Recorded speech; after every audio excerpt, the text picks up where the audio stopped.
Kita awali Aceh hari ini, saudara. Bangunan tempat usaha perabot yang berkonstruksi kayu milik Darma Effendi yang merupakan warga Kampung Lam Tipeng, Kecamatan Darussalam, Aceh Besar hangus terbakar. Belum diketahui penyebab kebakaran yang menghanguskan seluruh bagian bangunan itu.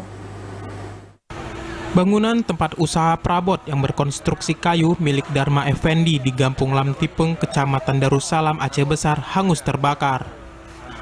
Kalaksa BPBD Aceh Besar, Ridwan Jamil, melalui petugas Pusdalop Maswani mengatakan BPBD Aceh Besar Pos Induk Sibreh menerima informasi tersebut dari warga setempat.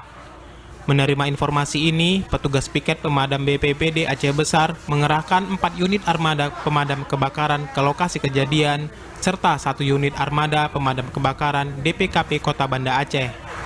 Dijelaskan setiba di lokasi kejadian, petugas melihat api sudah membesar dan sudah menghabiskan seluruh bagian bangunan yang berkonstruksi kayu tersebut.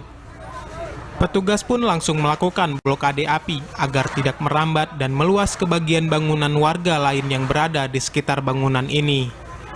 Dilaporkan api yang begitu cepat menjalar sehingga sebagian besar harta benda milik korban banyak yang tidak dapat diselamatkan.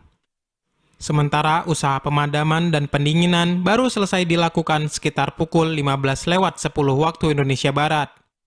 Hingga saat ini penyebab kebakaran masih dalam penyelidikan. Tim Liputan TVRI Aceh melaporkan.